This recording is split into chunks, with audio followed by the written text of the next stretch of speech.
अस्सलाम वालेकुम, welcome to Zarina ज़ीज़ी cooking. आज हम बना रहे हैं मोहन थाल। बनता तो ये बेसन से ही है, लेकिन बेसन की बर्फ़ी हो गई या बेसन के लड्डू से बहुत डिफरेंट है। आप मेरे साथ रहिएगा रेसिपी में, रेसिपी को पूरा फॉलो कीजिएगा ताकि आपका भी मोहन थाल जो है वो बहुत अच्छा सा बने। तो चले मैं तोड़ के बताती हूँ। ये देखिए, ये है हमारा मोहन थाल, जिसको कि हमने बगैर खोए के बहुत मज़े का बनाया है। तो चलते हैं अपनी रेसिपी की तरफ। अगर आप मेरे चैनल पे नए हैं तो मेरा चैनल ज़रूर सब्सक्राइब कीजिएगा और साथ में लगे बेल आइकन को ज़रूर प्रेस कीजिएगा। बिस्मिल्लाहिर्रहमानिर्रहीम। तो आज हम बना रहे हैं मोहन थाल। मोहन थाल बनाने के लिए जो है हमारी मेजरमेंट बहुत मायने रखती है। हमने अब देखें, अगर मैंने ये लिया है कप, तो ये मैंने 2 कप बेसन के लिए हैं। इसी कप से मैं जो है अपनी चीनी लूँगी, इसी कप की मेजरमेंट से मैं वो लूँगी, अपना घी लूँगी। चलते हैं, स्टार्ट करते हैं। तो यहाँ मैंने जो 2 कप जो बेसन लिया है, इसमें मैं डालूँगी 3 टेबल स्पून घी। आप देखिएगा, मेल्टेड घी इसमें मैं डाल रही हूँ 3 टेबल स्पून। अब ये अगर हर चीज़ जो है वो नाप के हिसाब से सही होगी तो आपकी ये मिठाई बहुत अच्छी बनेगी। अब 3 टेबल स्पून ही मैं इसमें डालूँगी दूध। अब हम इसको मिक्स कर लेते हैं। इसको बिल्कुल हमने सॉफ्ट हैंड से करना है। ये गूंदने की शक्ल में नहीं जाना चाहिए कि हम गूंद रहे हैं। इसको हाथों से हम इस तरह करके इसको अच्छी तरह से, इसके अंदर जो है हमारा जो घी और दूध है उसको अच्छी तरह बेसन के अंदर हम मिक्स कर लेंगे। इसको कम से कम 10 से 15 मिनट तक आप इसको इस तरह हाथों से मसलते रहें तो ये बहुत अच्छा सा दानेदार हो जाएगा। पहले आपको लग रहा होगा कि शायद ये बहुत सॉफ्ट हो गया है, ये गीला हो गया है, लेकिन ये गीला नहीं है। अभी जब हम इसको मसलते रहेंगे तो इसके अंदर दाना पैदा हो जाएगा। तो ये बेसन की एक मिठाई है, बेसन का हलवा बनता है, सब बनता चीज़ें वही हैं बेसन की, लेकिन क्या है कि इसका जो टेस्ट और इसका बनाने का तरीका थोड़ा सा डिफरेंट है। तो इसी तरह हम इसको कम से कम 7-8 मिनट तक मसल लेते हैं सॉफ्ट हैंड से। बिल्कुल इसको बहुत ज़्यादा दबाना नहीं है। देखिए, बहुत अच्छी तरह ये मिक्स हो गया, बिल्कुल ड्राई हो गया। अब हम इसको कम से कम जो है 20 से 25 मिनट तक ढक के रखते हैं। अच्छा, यहाँ देखें, हमें ये 25 मिनट कम से कम हो गए इसको रखे हुए।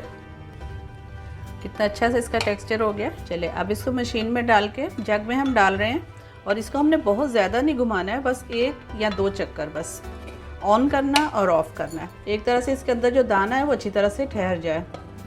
ये सारा हम डाल देते हैं। ये हमारा हो गया। ज़्यादा से ज़्यादा हमने सिर्फ इसको 1 चक्कर इसका घुमाया, और देखें कितना अच्छा ये दानेदार बुरबुरा जैसा हो गया। तो चलो ये निकाल लेते हैं जग में से सारा। बिस्मिल्लाहिर्रहमानिर्रहीम। देखिए, मैंने आपको पहले भी बताया था कि मैं 1 ही कप का नाप रख रही हूँ। इसी से मैंने जो है चीनी इस्तेमाल करनी है, इसी से मैंने अपना बेसन लिया था।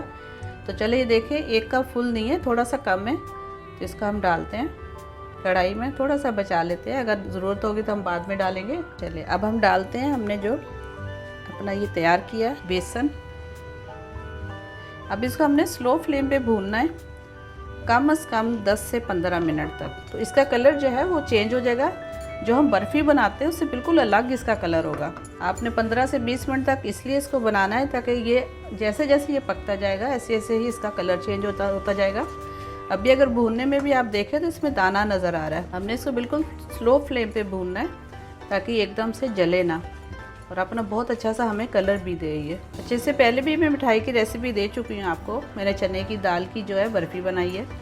अगर आपने नहीं देखी तो मैं इसका लिंक नीचे आई बटन में डाल दूँगी, ज़रूर देखिएगा और इसको भी ज़रूर ट्राई कीजिएगा। बहुत इजी है, सिर्फ अगर देखने में लगे तो ऐसा लगता है कि बहुत मेहनत है, लेकिन ये बहुत इजी है और बहुत मज़े की बनने वाली है। आप आराम से इसको रख सकते हैं, फ्रिज में रख सकते हैं, जब तक आप चाहें तो इसको इस्तेमाल कर सकते हैं। ये ख़राब नहीं होगी। ख़राब इसलिए नहीं होगी कि इसके अंदर जो है वो पानी इस्तेमाल नहीं है। जिस चीज़ में पानी इस्तेमाल नहीं होता वो चीज़ बहुत जल्दी ख़राब नहीं होती है। देखिए कैसे ये जो है बिल्कुल लाइट वेट होता जा रहा है, फूलता जा रहा है। चूल्हा में थोड़ा सा और स्लो कर देती हूँ, मुझे तेज़ लग रहा है। इसका कलर देख ले चेंज होता जा रहा है बिल्कुल। मुझे तकरीबन 10 से 12 मिनट हो गए इसको भूनते हुए। देखिए कैसे दानेदार, कितना फ्लफ़ी हो गया है, ये बिल्कुल लाइट वेट हो गया। लेकिन अभी मैं इसको और भूनूंगी क्योंकि मुझे जो इसका कलर चाहिए वो अभी ये कलर नहीं आया। अभी मैं इसको और थोड़ा सा भूनूंगी। चलिए इसको भूनते हुए कम से कम मुझे 20 मिनट हो गए हैं। अब मैं इसमें डालूँगी थोड़ा सा जर्दा रंग। ये मैंने इसके दूध के अंदर ले लिया, 2 चुटकी लेके इसको मैंने मिक्स कर लिया। इसको डालें, हल्का सा कलर चेंज हो जाएगा इसका। अच्छा, आप इसमें खोया भी डाल सकते हो, मलाई भी डाल सकते हो, लेकिन अभी हम इसको खोया या मलाई जैसा कैसे करेंगे। हम इसमें क्या डालते हैं, हम डालते हैं इसमें दूध, लेकिन थोड़ा थोड़ा सा करके, एकदम से नहीं डालना है हमें, थोड़ा थोड़ा सा करके डालना है और इसको अच्छी तरह से भूनते जाना है। तो ये बिल्कुल आपको जो है वो आप जो मावे जैसा आपको ये टेस्ट देगा।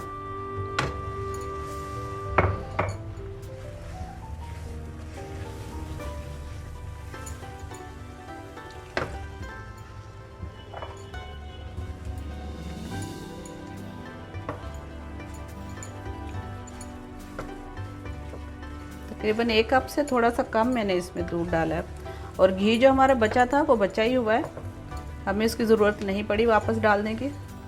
अब दूध को भी हमने बिल्कुल इसमें ड्राई कर लेना है।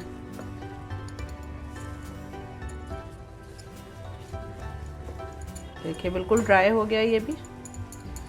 चूल्हा हम अपना बंद कर देते हैं, लेकिन इसको हम घुमाना नहीं छोड़ेंगे क्योंकि कढ़ाई हमारी काफ़ी गर्म है, तो नीचे से जो इसका कलर है वो एकदम से तेज़ हो जाएगा।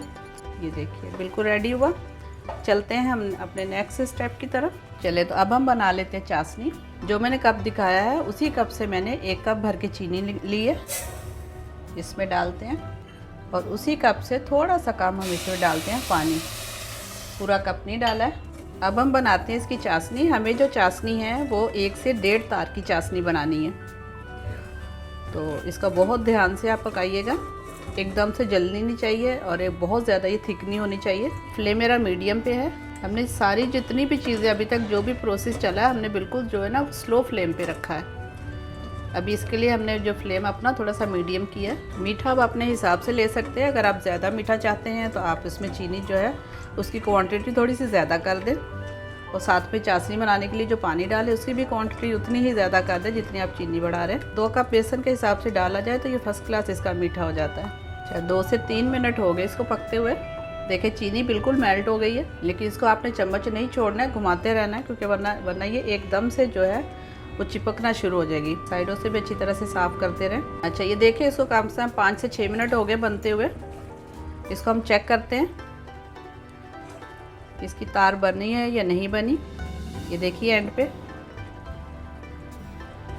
इसको हाथ से भी चेक कर लेते हैं, ठंडा करके फिर आप इसको हाथ लगाइएगा। ये देखिए ये जैसे जैसे ठंडा होता जाएगा ऐसे ऐसे इसका तार अच्छा होता जाएगा। तो ये हमारी चाशनी तैयार हो गई। चूल्हा हम बंद करते हैं। चाशनी बनाई है उसको हमने जो हमने बेसन भूना था उसमें डाल देनी है। इसको मिक्स करते हैं अच्छी तरह।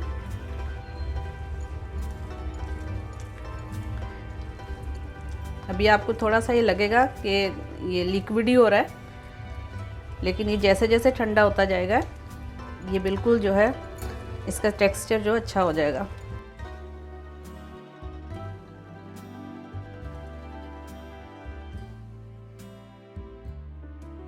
बस 2-3 चीज़ों से जो है वो हमारी बहुत अच्छी सी एक स्वीट बन गई है।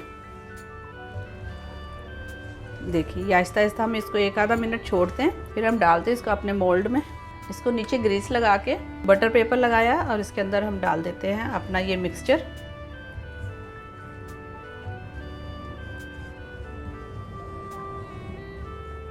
इसको बहुत अच्छी तरह से इक्वल कर लेते हैं इसमें।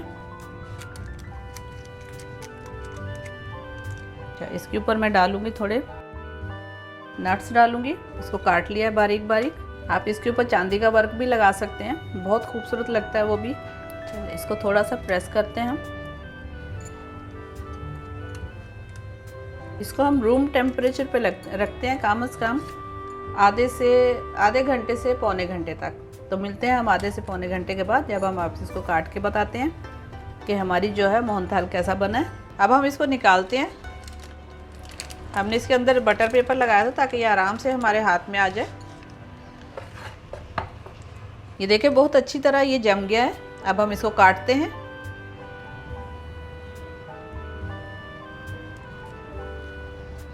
जिस तरह का हमें चाहिए था उसी तरह का ये बना है। पीसीज भी इसके आराम से कट रहे हैं। छोटे बड़े पीस आपको जैसे चाहिए आप आराम से इसके काट सकते हैं। रेडी है हमारा मोहनथाल। आपने ज़रूर इंजॉय किया होगा, रेसिपी में मेरे साथ रहे होंगे। और अगर आपको मेरी ये रेसिपी अच्छी लगे तो मुझे सब्सक्राइब कीजिएगा, लाइक कीजिएगा, शेयर कीजिएगा अपने फैमिली मेम्बर्स के साथ, फ्रेंड्स के साथ। तो इंशाल्लाह मिलते हैं नेक्स्ट एक अच्छी सी वीडियो में अच्छी सी रेसिपी के साथ। अपना बहुत सारा ख्याल रखिएगा। अल्लाह हाफिज़।